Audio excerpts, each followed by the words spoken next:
Everyone, very very good morning to all of you. दोस्तों, कैसे आप सब? मस्त होंगे, जबरदस्त होंगे। देखो, आईबीपीएस ने अपना कैलेंडर जारी कर दिया दोस्तों। इससे फायदा ये होता है ना कि कई सारे लोग जो है ना बैंक का जो तैयारी करते रहते हैं ना, उनको लिटरली बहुत ज़्यादा फायदा होता है, क्योंकि एग्जाम का डेट जो है ना पहले ही फिक्स हो जाता है। ऐसे तो डाउट रहता है ना कि यार कब वैकेंसी आएगा, कब फॉर्म फिल होगा, कब एडमिट कार्ड आएगा, कब पेपर होगा, ये सब चीज़ जो कन्फ्यूजन रहता है ना, ये आईबीपीएस जो है ना हर बार ये ऐसा करता है। ऐसा नहीं कि ये पहली बार हुआ है, हर बार ऐसा करता है। तो आइए बताते हैं कि इस बार जो है ना, मतलब आपका जो आरआरबी के बारे में पहले बताते हैं कि आरआरबी का एग्जाम जो ऑफिसर स्केल का, ये आपका कब होने वाला है। स्केल 2 का जो है ना, और ऑफिसर स्केल 2 और 3 का ये कब होने वाला है, ऑफिस असिस्टेंट का कब होने वाला है। देखो, ऑफिसर स्केल 1 का जो है ना, जो प्रीलिमिनरी जो प्री का एक पेपर होगा दोस्तों, 3 डेट पे है। एक तो 27/7 मतलब जुलाई में, 27 जुलाई, जुलाई के बाद, और 2 और 3 अगस्त को आपका होने वाला है। ठीक है, और इसी का जो मेंस है दोस्तों,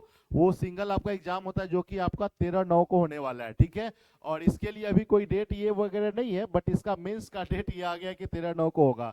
लेकिन अगर ऑफिस असिस्टेंट, मतलब जो कलर का जो होता है दोस्तों, वो आपका 30/8 को होगा, 6/9 को होगा और 7/9 को होगा। और इसी का अगर मेंस का बात किया जाए तो आपका 9/11 को इसका मेंस का पेपर होने वाला है। जब ये अगर आपका कैलेंडर पहले ही अगर जारी हो गया है दोस्तों, तो इसी के अकॉर्डिंग आप अपना पढ़ाई करना शुरू कर दो, क्योंकि प्री में ज़्यादा लोचा होता नहीं है, क्लियर मेंस नहीं होता है, क्योंकि बहुत लोग करंट अफेयर्स वगैरह पढ़ना नहीं शुरू करते हैं ना।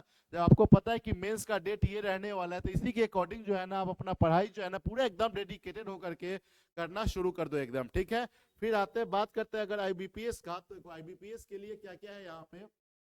इसका जो पीओ का जो होगा ना दोस्तों, प्री जो का जो पेपर होने वाला है, 4, 5 और 11, 10 को आपका होने वाला है। 10 मतलब अक्टूबर को होने वाला है। ठीक है ना, ये चीज ध्यान में रखना। इसका जो मेंस का जो पेपर होगा आपका 29 जो नवंबर को इसका होने वाला है। ठीक है, जो एसपीएल मतलब एसओ का जो आता है ना, स्पेशलिस्ट ऑफिसर का, इसका प्री जो होगा आपका 22/11, 23/11 को होगा। और इसका मेंस का जो पेपर है आपका, वो 4/1 मतलब 4 जनवरी 2026 को होने वाला है।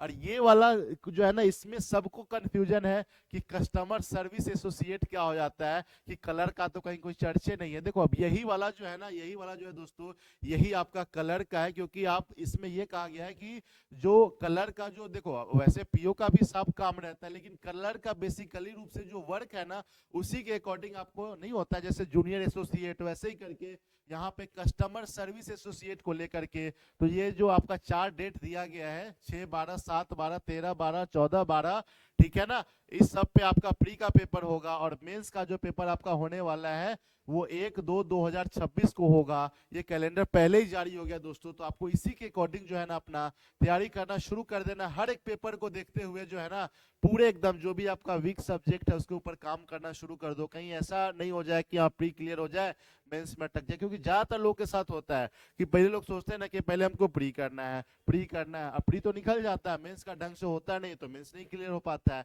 जब आपके पास टाइम है तो पूरा एकदम डेडिकेटेड होकर करो। इसीलिए आप सर क्या कुछ कहना चाह रहे हैं, बताइए कुछ बच्चा को बताना चाहेंगे ये कभी कभी आदमी को कोई चीज ऐसा होता है कि जिसका जानकारी नहीं रहता। अभी तो आपके सामने में सब कुछ है। एग्जाम जो है होगा कब होगा? 7वां महीना में फॉर्म आएगा, फिर अक्टूबर नवंबर में एग्जाम होगा, फिर 2026 तक सारा चीज सब कुछ हो जाएगा। जब अभी आपको इन्फॉर्मेशन दे दिया गया है कि आपका बैंकिंग का फॉर्म आएगा ही आएगा, वैकेंसी आएगी ही आएगी, आपको सिर्फ तैयारी करना है। जिस टाइम में फॉर्म आ जाता है वो आपको तैयारी करने का समय नहीं होता है, वो समय रहता है प्रैक्टिस का। आप अभी से कंटेंट पढ़िए, सारा चीज, math, reasoning, English, current affairs जो भी है अभी से पढ़िए। जिस टाइम में आपका फॉर्म आएगा उस टाइम में सोचिएगा हम किसी कोर्स को ज्वाइन करें, तब आपसे नहीं हो पाएगा, क्योंकि वो आपका टाइम पास हो जाएगा। अभी से आप पढ़िए, और जिस टाइम में फॉर्म आ गया उस टाइम में आपको प्रैक्टिस करना पड़ेगा। ऑफलाइन ऑनलाइन प्रैक्टिस कीजिए, रिवीजन कीजिए, उसी पे आपका सिलेक्शन होगा। और सिलेक्शन तब होगा जब आप इतना प्रैक्टिस कीजिए, इतना प्रैक्टिस कीजिए। कोई भी कॉम्पिटेटिव एग्जाम क्यों ना हो, जिसमें आप बैठते हैं, जिस दिन 1 मिनट में 3 क्वेश्चन को सही सही सोल्व करके आगे बढ़ जाइएगा, उस दिन आपके सिलेक्शन को कोई नहीं रोक सकता है। या जब तक टाइम लगेगा तब तक सिलेक्शन रुका रहेगा, क्योंकि आपको पता है कि बैंकिंग ऐसा एग्जाम है कि आपको सेक्शनल टाइम कर दिया है। क्या सर? आपको जो है सेक्शनल टाइम कर दिया है। मैथ है, रीजनिंग है और इंग्लिश है, सब में सेक्शनल टाइम रहता है। अगर आप 15 क्वेश्चन बनाए और 20 मिनट लगा दिए, क्वेश्चन का नंबर कितना रहता है 35, रीजनिंग में, मैथ में कितना रहता है 35, 35 दूना 70 हो गया, और इंग्लिश में कितना रहता है 30। अगर आप ज्यादा टाइम लगा दिए तो आपका टाइम भी गया, स्कोर भी नहीं हुआ और क्वेश्चन भी बच गया। इसलिए प्रैक्टिस बहुत जरूरी है। आप कितना भी बढ़िया से क्यों ना पढ़ ले, जब तक ऑफलाइन ऑनलाइन बढ़िया से प्रैक्टिस नहीं किए तब तक आपका सिलेक्शन नहीं हो जाएगा। अब यहाँ पे करना ये चीज पड़ेगा कि जितना ज्यादा प्रैक्टिस कीजिएगा उतना अच्छा स्कोर होगा, और जितना ज्यादा प्रैक्टिस होगा उतना अच्छा अच्छा आइडिया भी आता है आपको कि किसी भी क्वेश्चन को कितना बढ़िया तरीका से कर सकते हैं, कितना बढ़िया तरीका से सोल्व कर सकते हैं। ये कहा गया है, study is not a collection of knowledge, it is also a training of mind how to think better. जब किसी भी चीज को आप बार बार करते हैं तो आपको एक आइडिया डेवलप होता है कि इसको हम बेहतर से बेहतर तरीका से कैसे कर सकते हैं, और यही चीज आपको एग्जाम में करना पड़ता है। जब बढ़िया से प्रैक्टिस रहेगा, अच्छा स्कोर होगा, अच्छा प्रैक्टिस होगा, आपका कंफ्यूजन क्लियर होगा, कंफ्यूजन क्लियर होगा, क्वेश्चन क्लियर होगा, क्वेश्चन क्लियर होगा, एग्जाम क्लियर होगा, और एग्जाम जब क्लियर होगा तो बस क्या, आपका गोल क्लियर हो जाएगा। और सब कुछ तो पता है, अभी बता दिया है कि आपका फॉर्म आएगा ही आएगा, वैकेंसी जरूर आना है, ठीक है जी। तो अभी से तैयारी में लग जाइए, जिस टाइम में वैकेंसी आएगा उस टाइम में आपको प्रैक्टिस करना पड़ेगा। क्या सर, एक एक चीज पता है आपको, सिर्फ पढ़ना पड़ेगा। और अभी भी अगर आप इग्नोर करते हैं तो समझिए क्या, कि जो अपनों का नहीं हुआ ना वो अपने बाप का भी नहीं होता। अपनों का मतलब क्या है, जो अपने करियर के बारे में नहीं सोचा, अपनी जिंदगी के बारे में नहीं सोचा, वो दुनिया में किसी का नहीं हो सकता। क्योंकि कल के डेट में अगर आपके पास में पैसा रहेगा, आप जॉब में रहिएगा, तभी अपने माता पिता के लिए, अपने भाई के लिए 2 रुपया लेके खड़ा रहिएगा। जब अपना आपको नहीं संभाल सके तो आप दूसरे को क्या संभालिएगा। इसलिए जरूर सोचिए अपने बारे में, अपने करियर के बारे में, अपने लक्ष्य को अचीव कीजिए। और चैनल पे पहली बार है तो सब्सक्राइब जरूर कर लेना। और हाँ, बट रेगुलर बेसिस पे दोस्तों पढ़ाई करना शुरू कर दो, पूरा डेडिकेटेड होकर के, वरना छोड़ दो, मत करो, क्यों साल बर्बाद करोगे, ठीक है ना। क्योंकि अब वही कहावत है ना कि एक सुनने में आ रहा है ना कि मतलब कि सब आदमी को ना मतलब जॉब भी नहीं होता है, भगवान ने पहले से सबको सेट करके रखते हैं, ठीक है ना।